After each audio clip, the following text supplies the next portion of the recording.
Buenas noches, esto es Zona Franca, yo soy Daniel Pacheco. Esta noche tenemos un programa con un objetivo muy específico.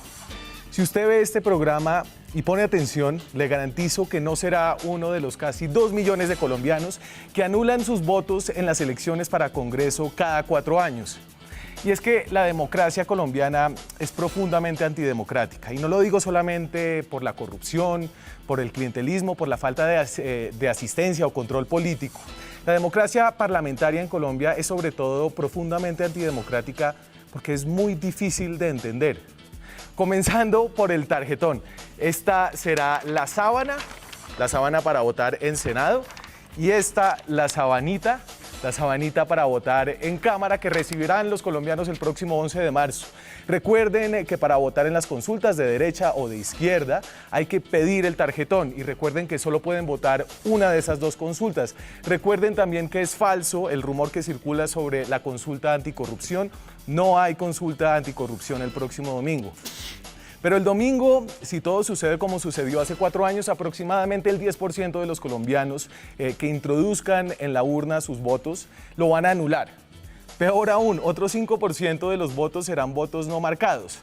Y aquí para mí es incomprensible que más o menos 500.000 personas, medio millón de personas, se vayan a levantar de su cama el próximo domingo para salir a la calle, para hacer fila, para pedir un tarjetón y para meterlo en la urna sin marcarlo.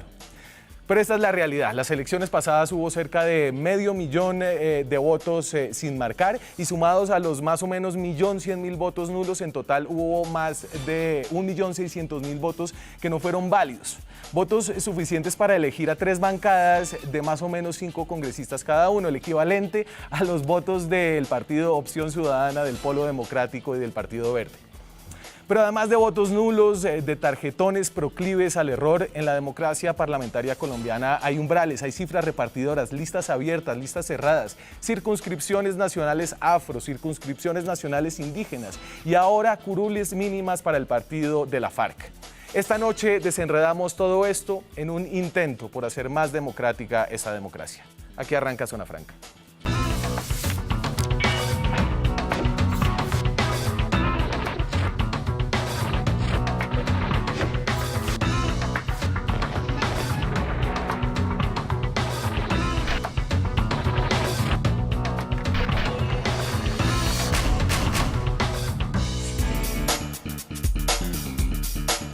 Y para este programa de pedagogía electoral, de desentrañar las tripas de la democracia, nos acompaña esta noche César Caballero. César es gerente de Cifras y Conceptos, una firma encuestadora contratada por este canal para hacer la encuesta polimétrica con Caracol Radio. César, un placer tenerlo acá.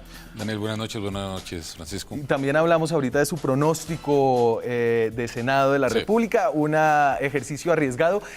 Francisco Miranda es columnista del diario El Heraldo, es consultor en comunicaciones y política estratégica, fue periodista, sigue siendo periodista, ahora es consultor. Sí, tengo un espacio en Heraldo que me mantiene en contacto con el oficio. Daniel, César, buenas noches. Y los dos enfermos por la política, enfermos por los detalles de la política que vamos a desentrañar esta noche.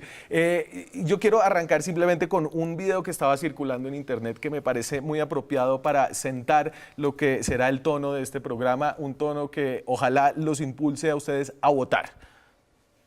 Pongámoslo en una caja de huevos. 9 de esos huevos no pueden votar. 13 se abstienen y deciden no hacerlo, y 8 votan. Supongamos que de estos, el 50% vota por un candidato, el 40% por el otro y el 10% restante en blanco. Esto significaría que tan solo 4 huevos decidieron por toda la caja, aunque 13 no estaban de acuerdo con esta decisión y hubieran podido cambiar el resultado. No deje que otros decidan por usted. Votar no vale huevo. El voto no vale huevo. Entre más gente vote y vote a conciencia, es más caro para los políticos que compran voto hacerse elegir, ¿no? Es fundamentalmente mejor para el país, para Además la opinión, para todos votar es muy importante. ¿Por qué la abstención es tan mala para la democracia, Francisco? Por diferentes razones. La primera es por lo que explica el video. Las decisiones el poder que tiene el Congreso de Colombia, por más desprestigiado que tenga, es importante. Sus funciones son vitales y afectan nuestra vida.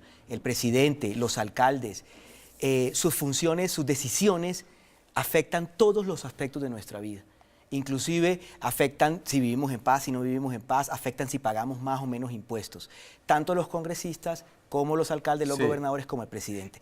Así que no dejemos que otros decidan por ese tipo de decisiones. Al menos levantarnos de la cama y decir, yo sí participé. No gané o sí gané, pero yo sí participé. Pero y además le da un derecho adicional para quejarse. Y hay además una serie de incentivos para salir a votar. Digamos, hay una norma que dice que usted puede tener, si trabaja en un empleo formal, medio día de trabajo. Si su hijo estudia en una universidad pública, un 10% en descuento, un 10% en descuento del trámite de pase, de pasaporte, de otros temas.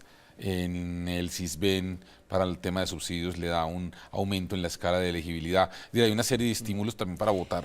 Así sea por eso. Si se presenta, César, un complemento, si se presenta en un concurso o se presenta a la universidad pública y está compitiendo con alguien y están empatados, el haber votado y el poder presentar el certificado electoral ayuda a esa persona también a quedar un poquito más adelante y ganar ese cupo o ese trabajo que estaba buscando. Bueno, y votar, vamos a darnos cuenta esta noche también, eleva los umbrales de votación, también hace que los votos fijos, los votos de las clientelas sean menos valiosos entre más votos de opinión haya, pero ya llegaremos a eso. Yo quiero, aquí hicimos como un flowchart básicamente de cuál es el proceso que van a tener los papelitos, estos tarjetones que ustedes van a poner en las urnas el próximo domingo y cómo van a ser contados. Entonces empieza cuando usted mete el papelito en esa urna que está sellada y ahí hay dos caminos. El primer camino es el de esa noche, que es un preconteo, que en las mismas mesas los jurados electorales abren las cajas y empiezan a contar los votos y ponen esos resultados, tal partido, tal persona sacó tantos votos en unos formularios muy famosos que se llaman los E14 y estos formularios los envían a la registraduría.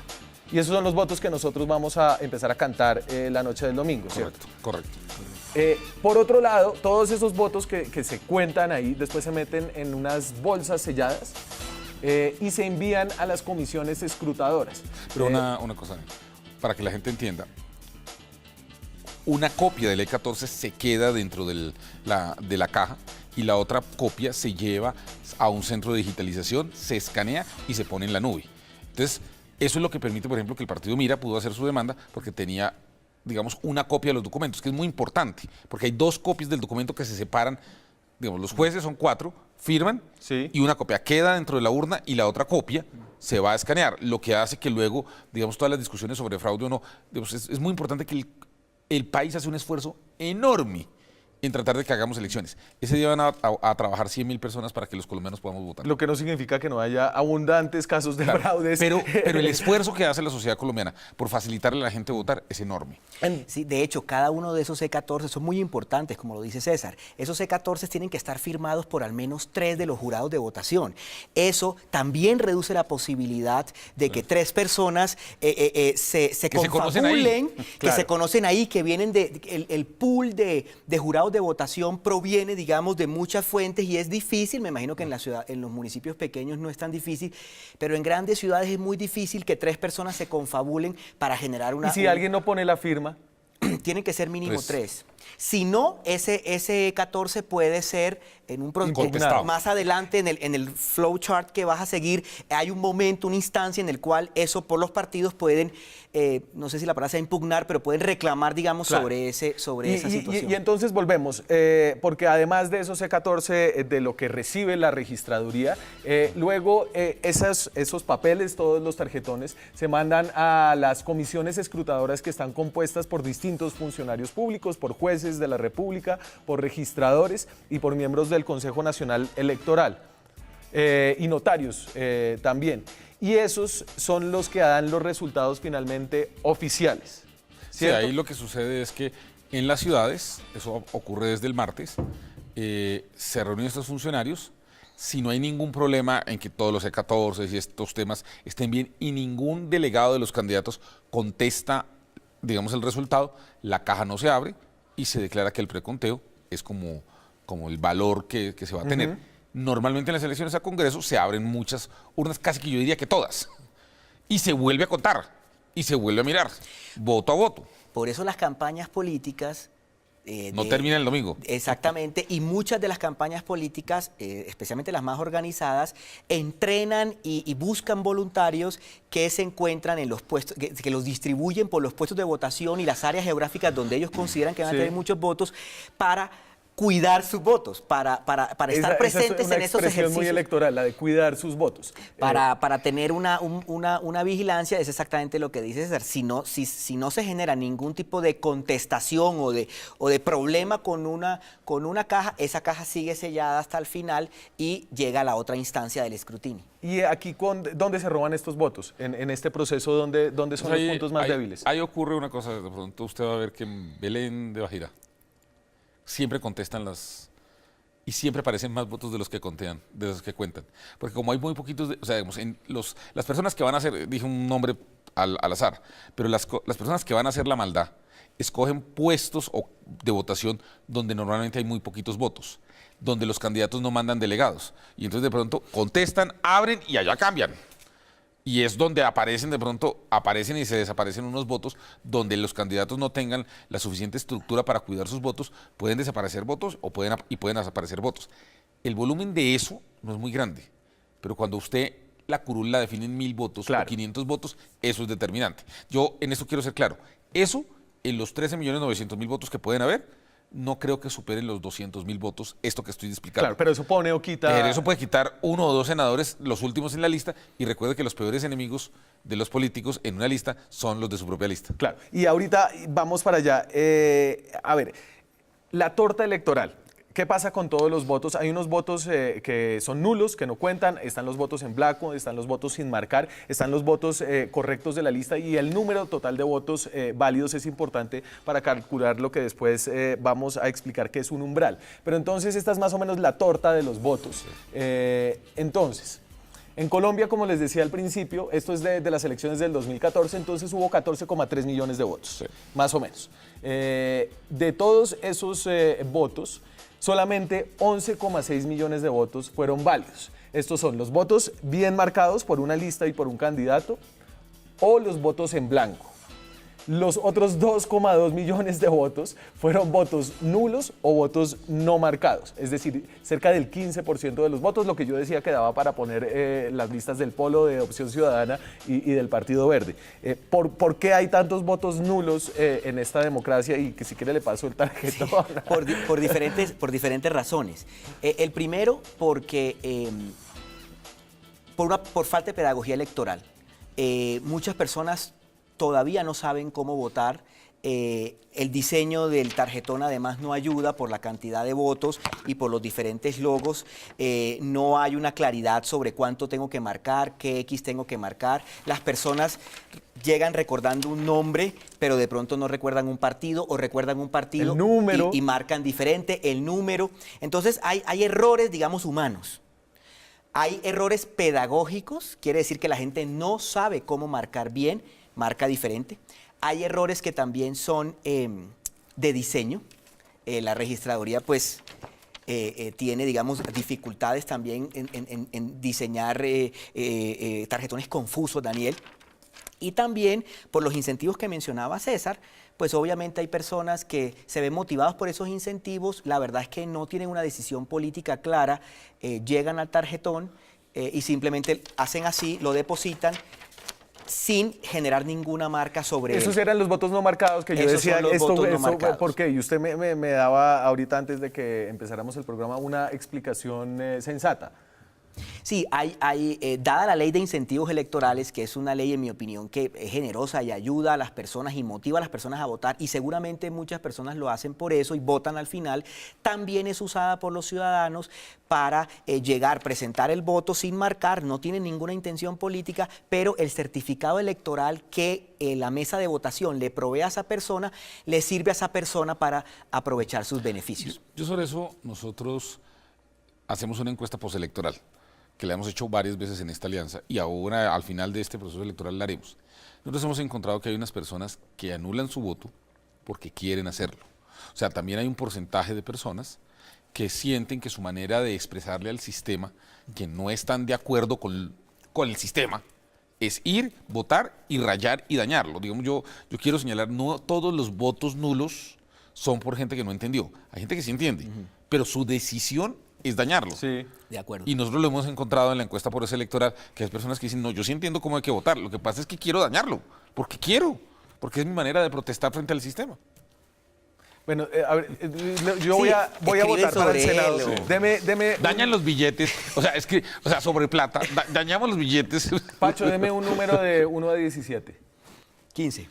Entonces, bueno. Entonces, si aquí el número era simplemente, son 17 listas para el Senado. Si usted va a votar por el 15, entonces simplemente tiene que hacer una X, ¿no? Entonces, básicamente aquí salió el voto que dio, un voto por el partido de la FARC, que es el 15 en ese conteo, ¿cierto? Entonces, este es el voto, ahí está una X. No muevas esta cámara, dame un segundo, yo vuelvo a poner. Si yo además hago esto, Ya la dañó.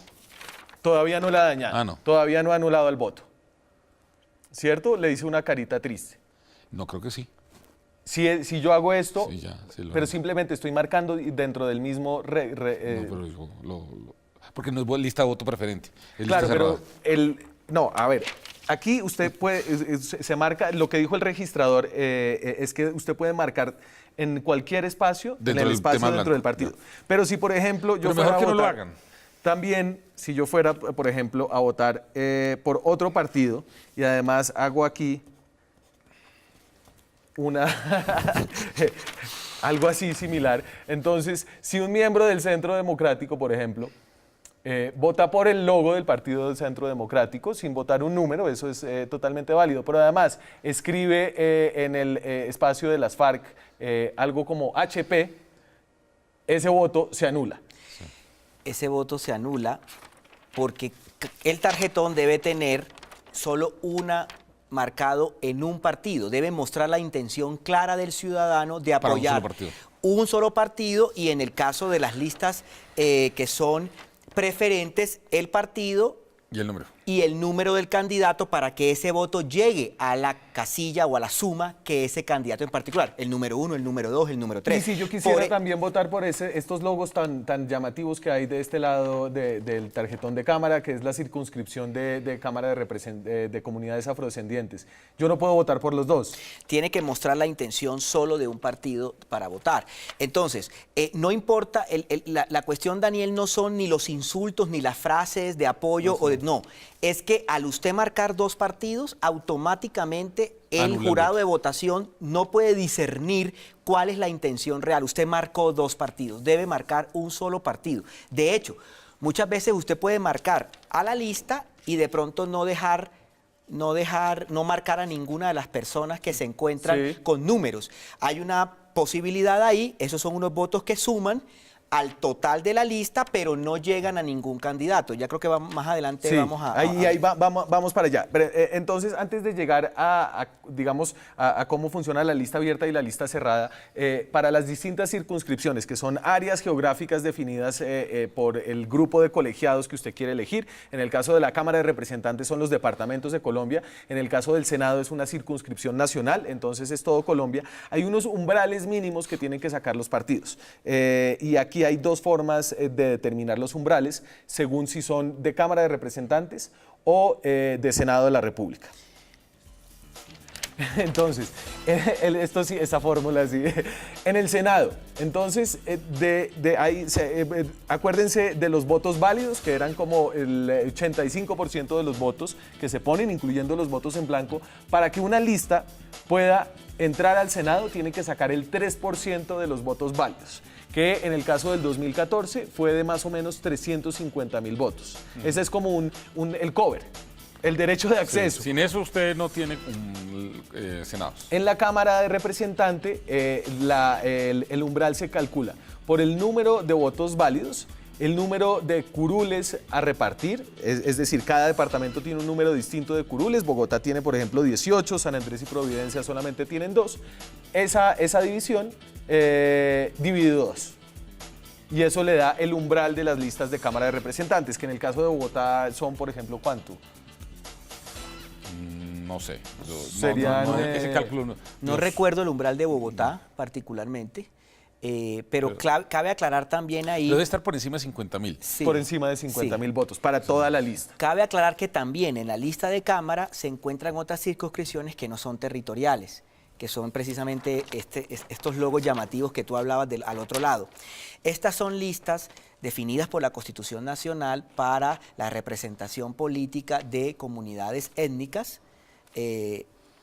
Indígenas se encuentran aquí abajo del tarjetón, sí, y comunidades afrodescendientes aquí en este tarjetón. También hay que aclarar que para los colombianos que viven en el exterior hay un tarjetón especial que elige un representante a la Cámara que se llama la circunscripción de colombianos por el exterior. Sí, y aquí creo que es muy importante recalcar que usted solamente puede votar o en la lista de candidatos de la circunscripción territorial de Bogotá, o en la de afros o en la de indígenas. Si usted vota por una, es decir, usted no puede votar por el partido Mira acá y también dice, ay, mire, me encanta este logo verde que abajo que tiene esta comunidad de Transmilenio en el, no sé de dónde es. Si usted vota por las dos, anula el voto, perdió la ida a votar. Me tengo que ir a la pausa. Cuando regresemos, cómo se saca la famosa cifra repartidora, que es una lista abierta, que es una lista cerrada. Ya regresamos. Seguimos en Zona Franca, son las 9:27 de la noche. Estamos en directo desde Bogotá. Nos llega una pregunta que creo que es oportuna para el tema de hoy. ¿Se puede votar por un partido para Cámara y para Senado por otro partido? Y la respuesta es sí. Sí. Y por consulta para otro. Y por consulta para otro. Claro. Es decir, son islas separadas. Son tarjetones independientes y las opciones pueden ser 3 y no existe ningún problema. Se llama voto dividido o split vote y es normal en muchas democracias también. Todas sus preguntas con el hashtag, francamente, trataremos de responder las que sean más pertinentes. Entonces, hablábamos de que una lista, no importa cuánto saque cada candidato, tiene que lograr una cierta cantidad de votos para pasar el umbral, el cover, el derecho de admisión a una corporación pública. En ese caso, cuando lo hace, para determinar cuántos candidatos de esa lista van a acceder a esa corporación pública, se llama la cifra repartidora. Pero primero el umbral Sí, es el 3%. el umbral que lo hablamos entonces, 3% para Senado, 3% de los votos válidos. Y tal vez ahí es importante decir que cuando la gente vota en blanco, agrega votos válidos y hace que el umbral sea más alto, Exactamente. ¿cierto? Sí. ¿Y eso qué efecto tiene sobre los partidos? Dificulta la vida de los partidos pequeños. Digamos, como está hecho el esquema, un umbral del 3%, si hay mucho voto en blanco, hace que los pequeños partidos les quede más difícil llegar.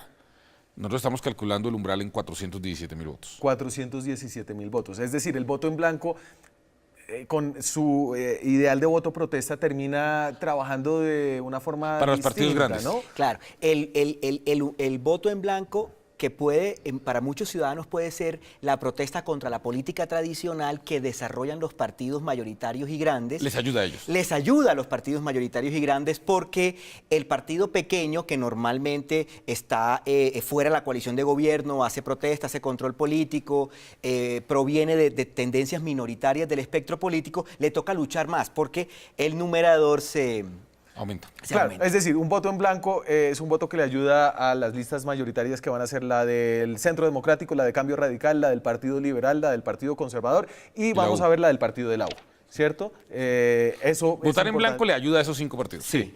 Entonces vamos a lo de la cifra repartidora. Ya hablamos del umbral. La cifra repartidora es para saber cuántas curules tiene cada partido. Y aquí nos inventamos unas votaciones entre 3 partidos, que son el partido Disney, el partido Looney Tunes y el partido Marvel, ¿cierto? Entonces esta fue una elección con 550 votos.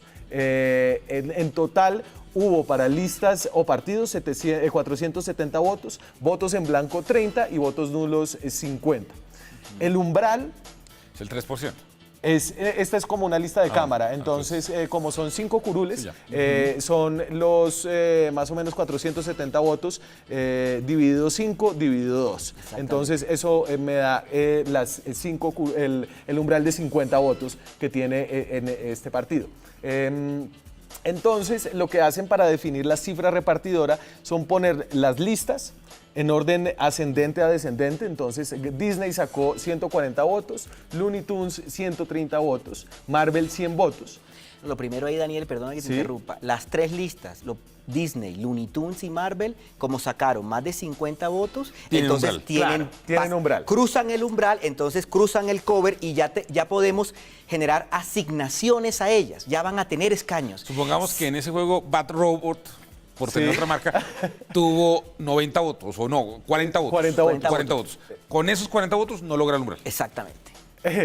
Y entonces lo que hacen esto es el cálculo de The Hunt, creo que se llama el señor que se inventó esto. Entonces se ponen los votos de ascendente a descendente, después los mismos votos dividido 2, dividido 3, dividido 4, dividido 5, ese es el número de curules que hay, y se buscan los 5 resultados mayores. Entonces ahí ustedes pueden ver que Disney tiene 140, tiene una curul, 130 otra curul Looney Tunes, Marvel 100 otra curul, 70 2 para Disney y 65 2 para Looney Tunes. Ya. Básicamente. Y ahí, hasta ahí llegó. Y ahí la cifra repartidora fue de más o menos 65. Exactamente. Exactamente. Y entonces, y esto es una locura, se imagina en Senado que tiene que dividir, usted poner todos los partidos y dividir por 100. Son 944 candidatos, además. Exactamente, por eso el registrador advertía, los votos de la consulta, que también las dos consultas que se van a cerrar el 11 de marzo, saldrán rápidamente, porque imagínense a ustedes los jurados de votación o las personas que se encuentran en la mesa de votación, pues van a poder contar fácilmente un tarjetón que solo va a tener Máximo 3 opciones. máximo 3 opciones en el caso de la consulta a la derecha y 2 opciones en el caso de la consulta a la Sí. izquierda. Mientras tanto que vamos a demorarnos un poquito más mientras cada mesa genera todos estos conteos. Y entonces, siguiendo con este ejemplo hipotético en el cual tenemos estas dos listas, aquí nos imaginamos que la lista de Disney, que era la de Disney, la que es abierta. Sí. Entonces, la lista de Disney es una lista abierta. Entonces, es una lista similar. ¿Ya la tengo? Es una lista donde estaba Mickey Mouse, estaba Donald, estaba Minnie y estaba Pluto, ¿no? Entonces, por el logo de Disney votaron 40 personas, ¿cierto? Ya sabemos que Disney, acuérdense, por la cifra repartidora tiene 2 curules. Entonces, como es una lista abierta, uno simplemente entra a la lista a mirar a quién le fue mejor. Y le fue mejor a Mickey y le fue mejor a Pluto y son los 2 elegidos. Entonces, esta es la lista abierta que tiene algunas virtudes y muchos defectos, ¿cierto? Porque en esta campaña, Mickey y Minnie terminaron peleando porque estaban buscando los mismos votos, es decir, estaban compitiendo entre sí, ¿no? Y eso hace que las campañas sean mucho más caras. Sí.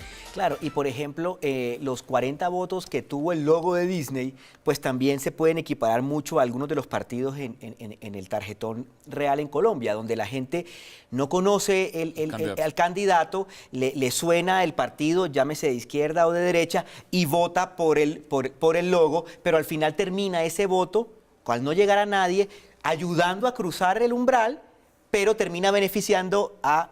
¿Cuál fue el que sacó más? Mickey. A Mickey, que sacó 50. Entonces, usted puede votar, usted puede querer votar o caerle mejor Pluto o Minnie o el otro. Pero al votar por el logo, de alguna manera terminó por las reglas electorales apoyando a Mickey, que de pronto es el que a usted no le gustaba. Claro, claro. Que es distinto en una lista cerrada. Entonces, la lista cerrada era la de Looney Tunes, Tiny Toons, que funciona de la siguiente manera. Una lista cerrada es como la lista de las FARC. Entonces, como ahí manda Lucas, entonces Lucas hizo el orden y entonces dijo: yo voy primero, Porky va segundo, Coyote va tercero, Piolín va cuarto. Y como esta es una lista que sacó solamente 2 curules, entonces Lucas van y Porky. de arriba para abajo, Lucas y Porky. ¿Ya? Y ya. Exactamente. Y la lista es conocida previamente. Ese fue el ejercicio que hizo el Centro Democrático en el año 2014, Y el Mira. Y el Mira, en el cual, en el caso del Centro Democrático, llegaron hasta el número 19, tenían una lista de 100 personas, y 20, hasta el número 20, perdón, gracias César, y el número 21, por ejemplo, se quedó esperando. Claro. Luego, después, uno de esos renunciaría y entonces el número 21 sí llegó. Y esto requiere todo un sistema distinto de democracia, que es lo que llaman la democracia interna de los partidos. Sí, digamos en Colombia la gente no recuerda la historia, y es que antes teníamos lo que se llamaba el bolígrafo, y era que el líder del partido colocaba los órdenes y eso hacía que los partidos fueran muy restrictivos. Por eso nos saltamos a esto, a ser mucho más abiertos. Inicialmente la Constitución del 91 era mucho más amplio, sin umbral, y llegamos a tener en el Congreso del año 98, creo que 76 partidos representados dentro de los 100 senadores. O sea, cada senador tenía un partido. Luego en la reforma política del 2000, creo que 2002, se volvió a cerrar este tema y se colocó el umbral del 3%. Se da la opción para que un partido pueda tener lista cerrada, pero se sigue manteniendo la lista preferente. Y bueno, y ahí vamos avanzando. Para los políticos, exactamente lo que dice César, para un político que tiene su capital electoral, la gran mayoría de los políticos colombianos además tienen su capital en una región geográfica específica. No sé, tal vez un 70 o 80% de los senadores de Colombia 90. sacan más del 80-70% de sus votos, la gran mayoría de sus votos en un departamento específico o en una región específica. Sí. A ellos les conviene el ejercicio de que se marque su voto, porque ellos se pueden contar, ese es su voto, y esa fue la pelea y ese fue el pulso que ganaron en el Partido Centro Democrático. El Partido Centro Democrático en el 2014 fue cerrada, como la que vimos ahorita, de Looney Tunes, pero terminaron convirtiéndose en Disney. O sea, cada uno estaba luchando por su número de votos. ¿Qué es lo que va a pasar en el Centro Democrático? Van a salir muchas personas que hoy ya se volvieron conocidas, que tenían alguna reputación en el mundo académico, pero que no tenían ningún voto. Y ahorita hablamos de la realidad, volvemos de la fantasía a la realidad, con un pronóstico, un modelo de pronóstico que se atreve a hacer cifras y conceptos de César, de cómo va a quedar el Senado de la República. Antes de eso, yo quiero reiterar, esto del tarjetón es muy importante y por eso hoy salimos a la calle a ver cómo le iba a la gente con el tarjetón electoral, el de Cámara de Representantes, y esto es lo que encontró Angélica Casallas. Esto fue en Bogotá, se fue con el tarjetón en mano para la calle y, a ver, algunos votos nulos, pero la gente más o menos ya le tiene el tiro.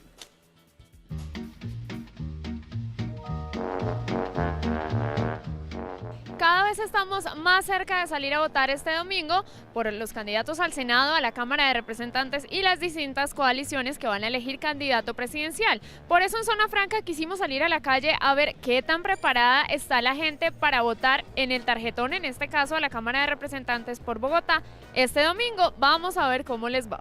Primero se vota en el logo del partido y escoge uno la opción. Sí, creo que es así. Perfecto, este es un voto perfectamente válido. ¿Sí? ¿Votaríamos que todo por el partido? Este es un voto válido que se le suma al partido para que aumente el número de curules. Muy bien, este es un voto en blanco, un voto perfectamente válido. Bueno, yo votaría por un par, votaría por el 104. ¿Sí? ¿Así está bien? Bueno, este es un voto inválido porque en este caso debe marcar con una X el partido de la preferencia y el partido, pues obviamente al que corresponde el candidato. ¿Va a ir a votar el domingo? No, no me comprometo. No, pero no se compromete, muy bien. Hay gente que no se compromete con el país. Marco el partido por el cual va a votar y por el número del candidato. Perfecto.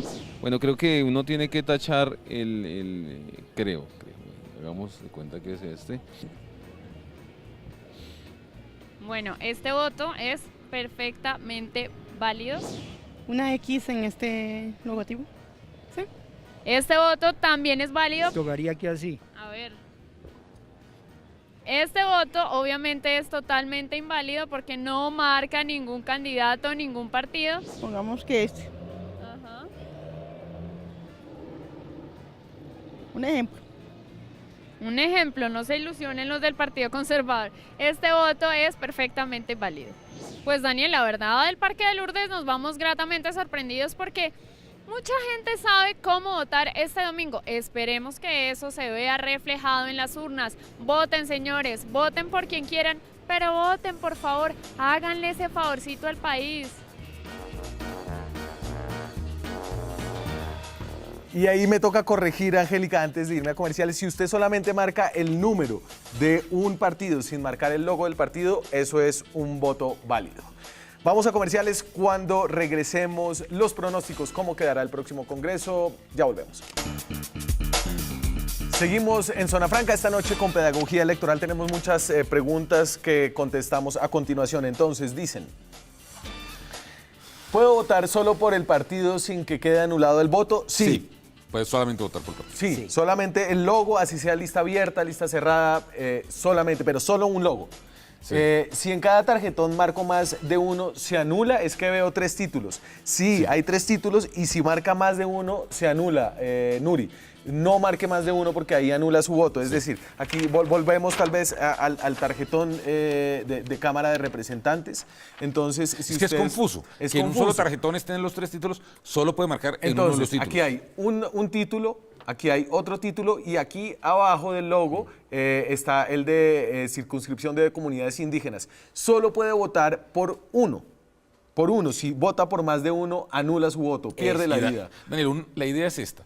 Si usted es una persona que pertenece a una comunidad étnica viviendo en Bogotá, que no le interesa ser representado por un representante de Bogotá, sino por un representante indígena, entonces usted va al de comunidades indígenas, busca la lista que lo representa y vota por ella. Esa es la lógica que está detrás, pero evidentemente la televidente tiene razón, es confuso. Sí, y una pregunta más tenemos.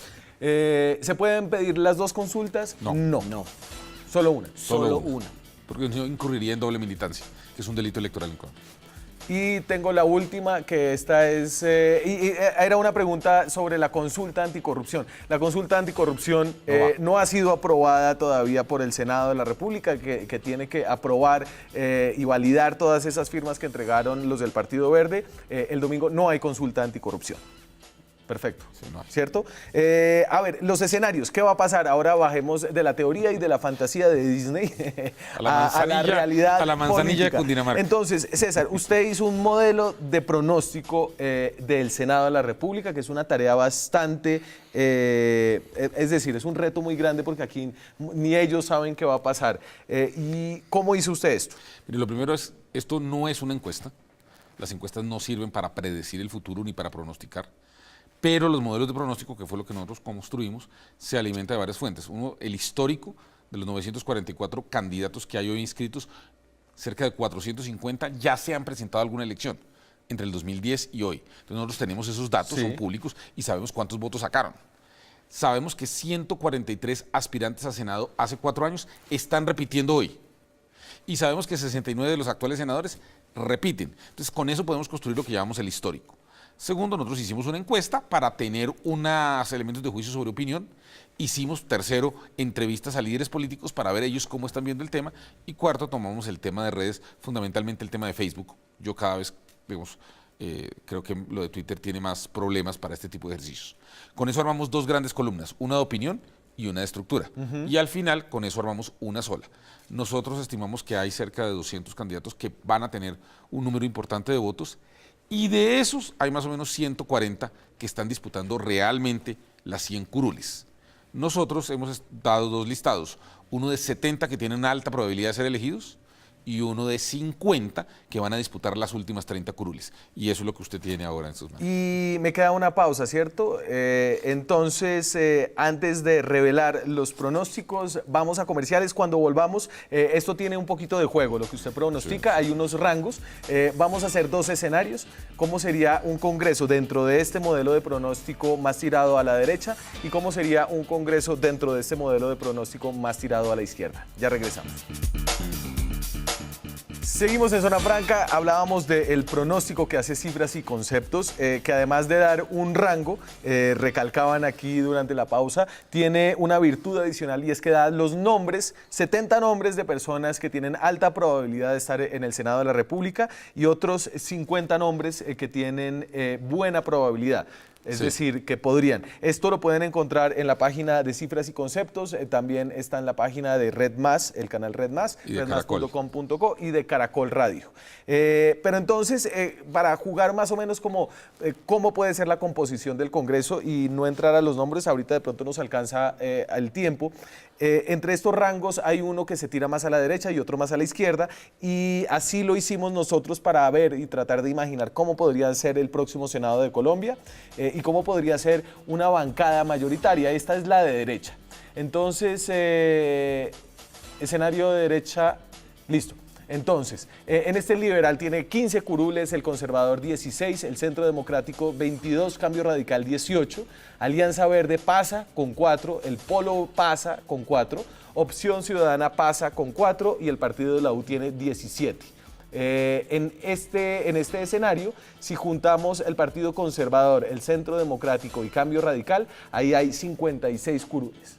Sí, y lo que muestra ahí es que la izquierda es golpeada, dado que Decencia, por ejemplo, que es la lista que lidera el líder de las encuestas, el candidato Gustavo Petro, no entraría en el umbral, como lo habíamos calculado en la primera parte del programa, y claramente hay una caída, digamos, de algunos de los partidos, hay un estancamiento de algunos de los partidos de izquierda, y obviamente hay un escenario en el cual Centro Democrático sale ganador. Claro, y eso es siendo muy optimistas, digamos que la coalición sería así de pequeña, si es un congreso de derecha, solamente con Centro Democrático, Cambio Radical y el Partido Conservador. Si hay esa coalición, seguramente tendría apoyos de otros lados. El partido de la U estaría ahí. Yo creo Y que Opción grueso del- Ciudadana. Opción Ciudadana también, y una parte del Partido Liberal también. Sí. Entonces, no nos olvidemos que el partido más grande de Colombia se llama Gobierno.